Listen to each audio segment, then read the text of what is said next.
En 1926, 37 ans après sa création, la Maison Lanvin lance le département Hommes. Et en 2005, l'Homme Lanvin revient sur le devant de la scène avec l'arrivée du créateur néerlandais Luca Ossendrijver aux manettes et sous l'œil attentif de celui qui a relancé l'univers de la femme, Albert Elbaz. L'objectif est clair, dépoussiérer la mode masculine. Et pour atteindre ce but, le duo décortique les codes du classicisme masculin pour mieux les revisiter et les moderniser.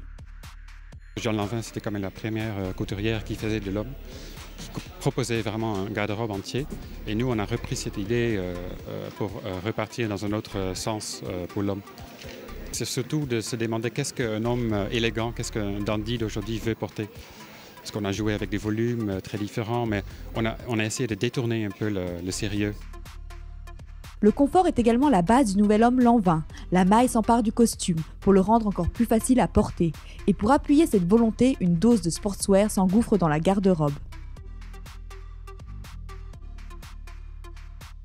On a essayé de travailler avec des émotions, avec une fragilité, d'être romantique sans être vintage, sans être rétro. Les accessoires poétisent la silhouette. L'homme Lanvin, comme pour la femme, joue sur la dualité et les contrastes.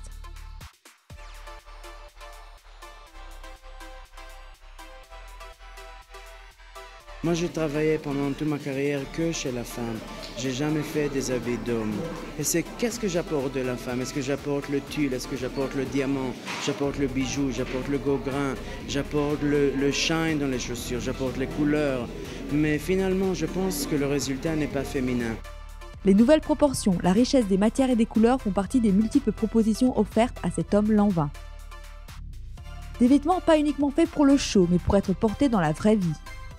Souvent, quand on parle sur le luxe, on dit classique, mais moi je pense que le luxe doit être liberté, ça doit être créativité, ça doit apporter autre chose. Parce que je pense qu'un homme, un jour, il peut porter costume, un autre jour, il a besoin d'un jogging pour faire du sport, un autre jour, il a envie d'être un petit peu plus wild.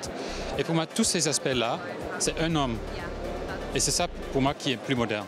Et cette modernité définit parfaitement cet homme Lanvin, adoptant aujourd'hui les codes urbains tout en gardant une élégance intemporelle et une allure chic qui se remarque.